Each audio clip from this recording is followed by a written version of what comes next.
All right, Shalom. Shalom. All praise, glory, and honor to Yahweh Basham Yahushai.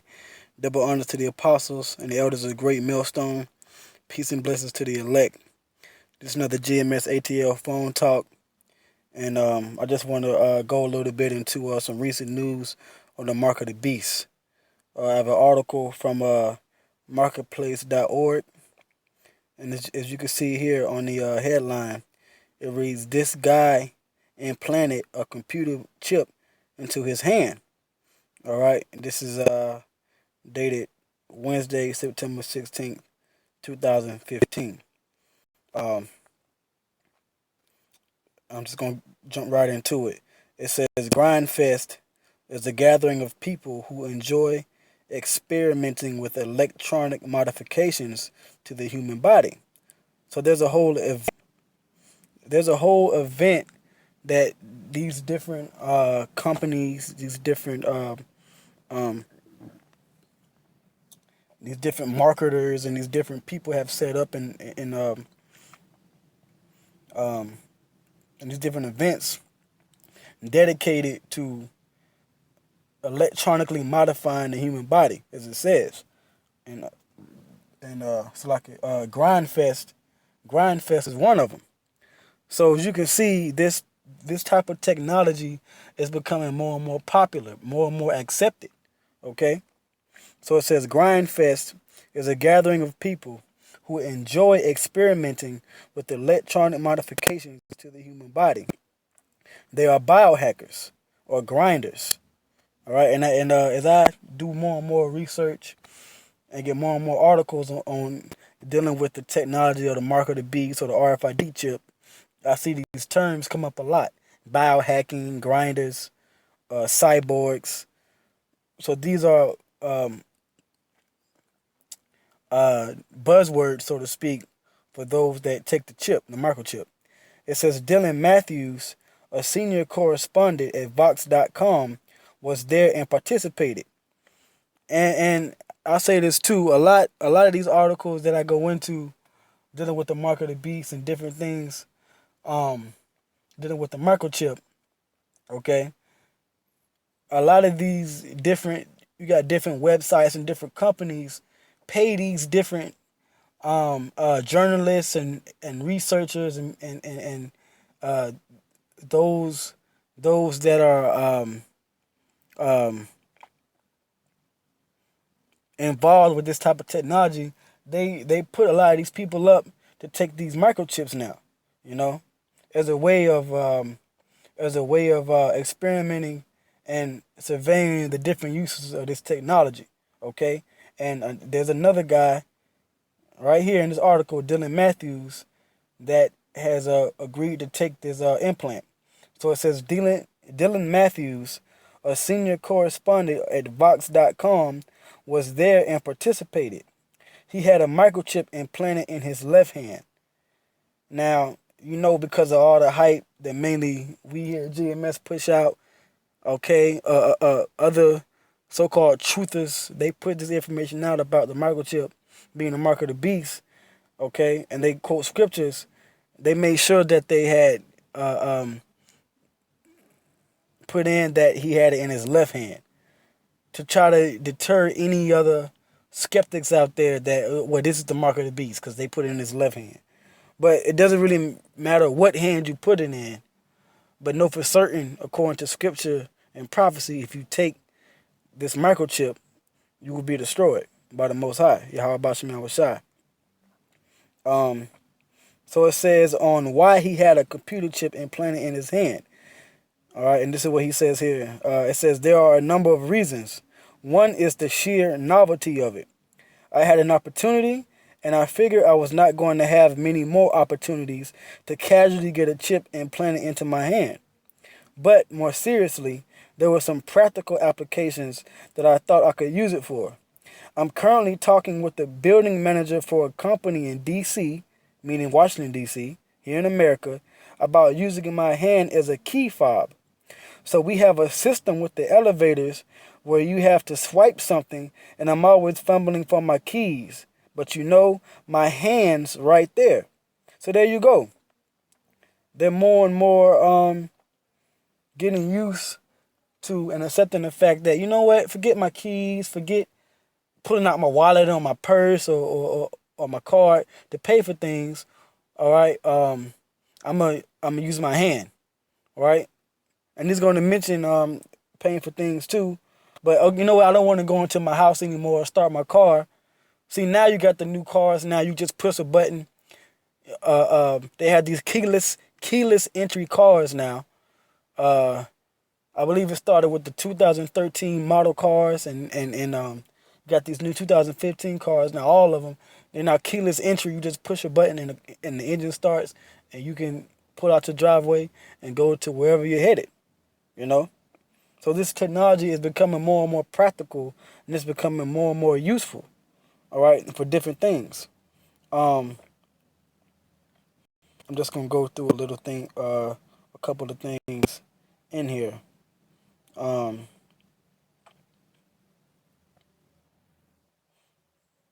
Cause this article, it goes into a lot more than just the RFID chip.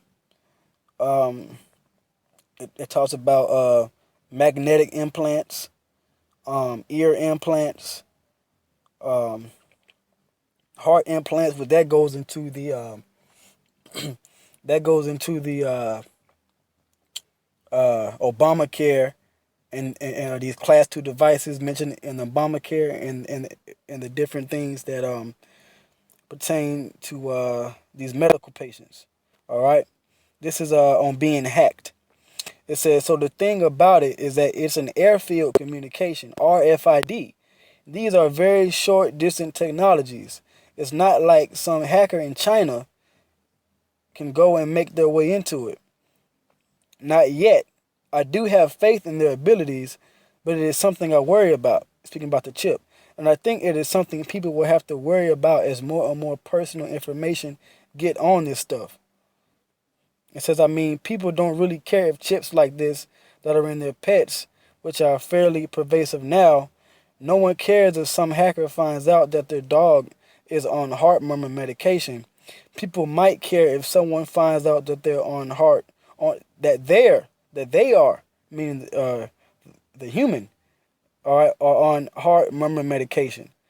So, you know, basically these different companies and these different people, they fund these events, okay, and these different technology companies that make use of the RFID microchip technology.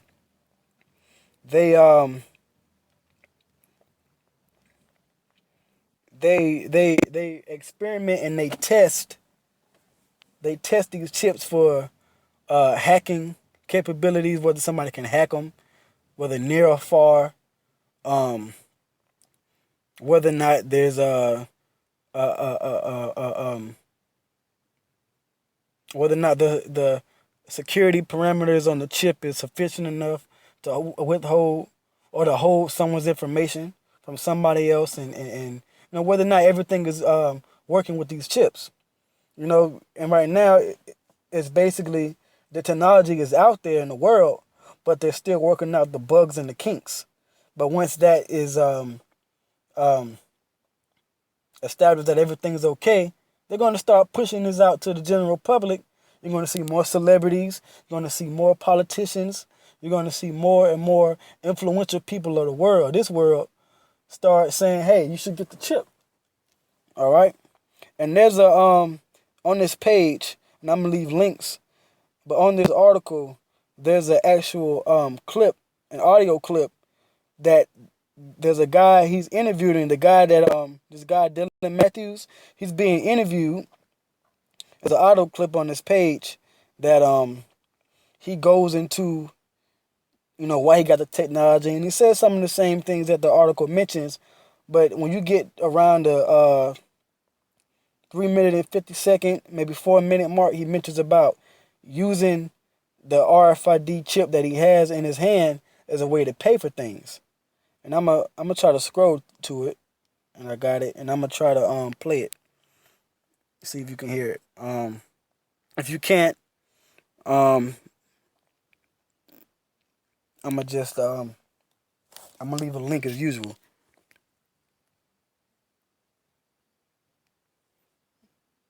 but it should play.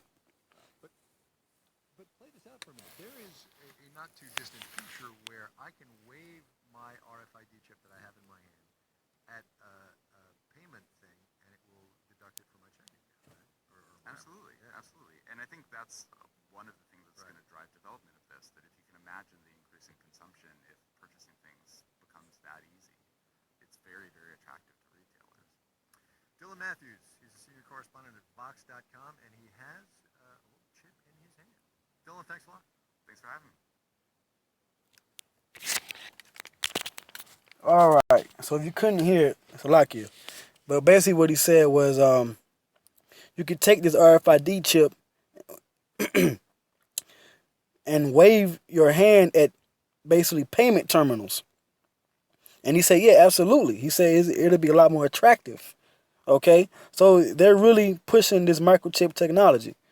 All right, and I'm gonna leave a link.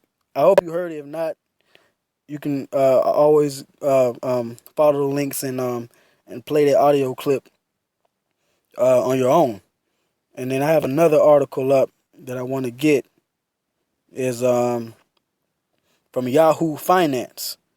Okay, this is it says people are getting matrix-style brain implants to boost their memory.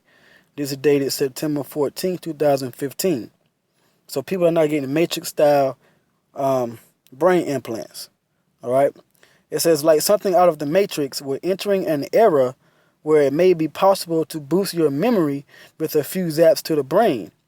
A few dozen people who were given brain implants that delivered targeted shocks to their mind's memory center scored better on memory tests. DARPA announced at a conference, and that's I believe DARPA is one of the divisions of the military research group of the Pentagon. All right, they basically test new tech. DARPA basically they test new technology for the military to use. Okay, it says DARPA announced at a conference in St. Louis last week, all right, about these these memory tests. It says these implants could someday be used to restore memory to people suffering from traumatic brain injury or other neurological problems, agency representative said. As the technology of these fully implantable devices improves, and as we learn more about how to stimulate the brain ever more precisely to achieve the most therapeutic effects, I believe we are going to gain a critical capacity to help our wounded warriors, meaning the soldiers, that's why DARPA's dealing with it, and others who today suffer from intractable neurological problems, program manager Justin Sanchez said in a statement. Which is about total recall.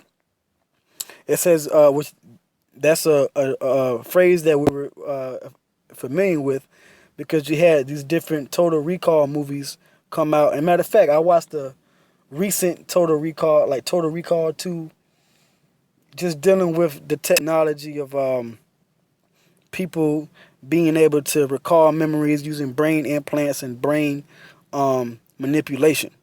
Okay? It says the goal of the study, which is part of DARPA's Restorative Active Memory RAM program, which that's RAM is also another acronym for storing memory on your basic computer or cell phone or smartphone. Okay, it says the goal of the study, which is part of DARPA's Restoring Active Memory program, was to allow scientists to read and interpret the brain activity involved in forming and recalling memories and predict when a person is about to remember something incorrectly. Brain prediction. Like there's a series coming out in the next week or two uh, based off a movie called Minority Report. And they dealt with predicting something called pre-crime. Okay? So this is all becoming a reality. It's not just a movie. All right.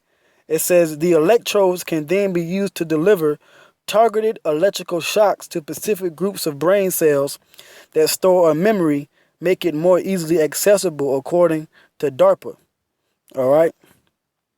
I'm gonna jump down to here. It says the people who received the implants volunteered to test them while they were having brain surgery for neurological problems unrelated to memory loss. But it's about memory, but they're having neurological problems that's unrelated to memory loss. So you're gonna test a memory chip? So this is all in the agenda. You know what I'm saying? It's all in the agenda to push these brain chips, these hand implants to to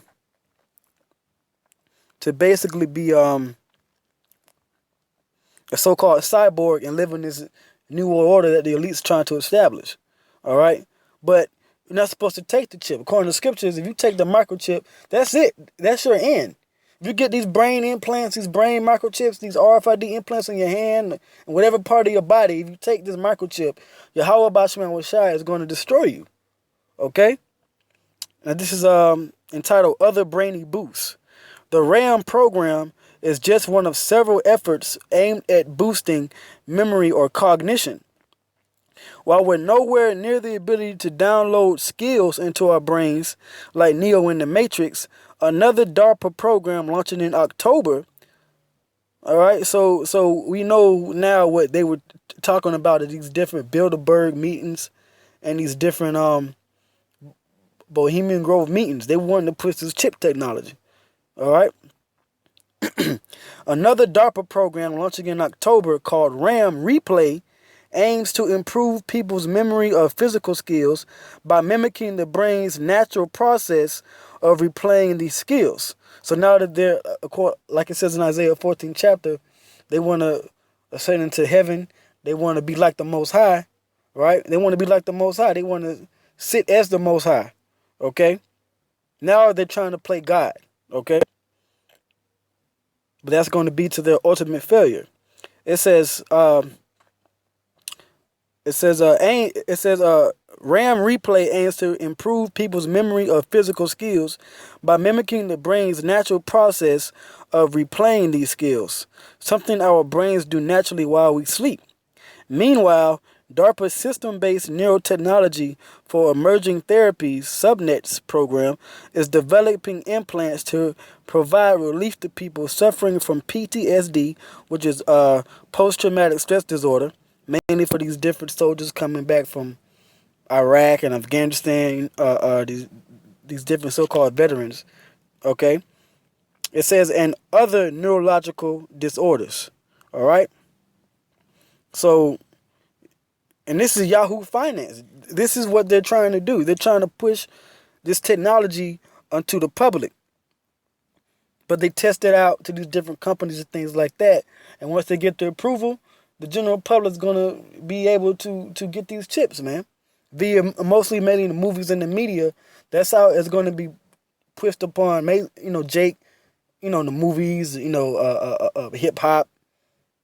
These music videos and things like that, these different actors and artists, they're gonna be pushing this, as a practical use tool. But that's gonna be to your destruction. So I got a couple of scriptures I'm gonna read. The first one is Isaiah, the 36th chapter. This is Isaiah, the 36th chapter, verse 6. It says, "Lo, thou trustest in a staff of this broken reed." The apostles brought this scripture out before. A broken reed is similar in look to a syringe or the needle of a syringe. Mainly the needle of the syringe that pushes out these that implants these microchips into your hand. Okay? And that staff that this broken reed is based upon is America. It says on Egypt, which that's America. Whereon if a man lean, if you trust and you lean upon this, it's just on this American society, this new Egypt is your stability. It says it will go into his hand and pierce it, because the ultimate goal of these elites is to implant you with these microchips so they can ultimately control you. Same thing with the brain implant. I mean, if you implant a microchip in somebody's brain, that's ultimate control. All right? It says, so is Pharaoh, meaning the elite, the bankers, the Rothschilds, Rockefellers, Oppenheimers, DuPonts, Gettys, all these different banking families, these illuministic, these Illuminati, okay? It says, so is Pharaoh, king of Egypt, or king of America, the king of the world right now, or this society, this satanic society, to all that trust in him, right?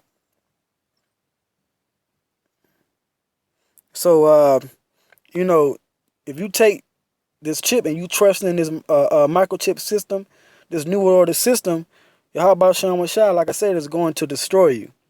All right. Last scripture. This is Revelation. Revelation chapter 14, verse 8.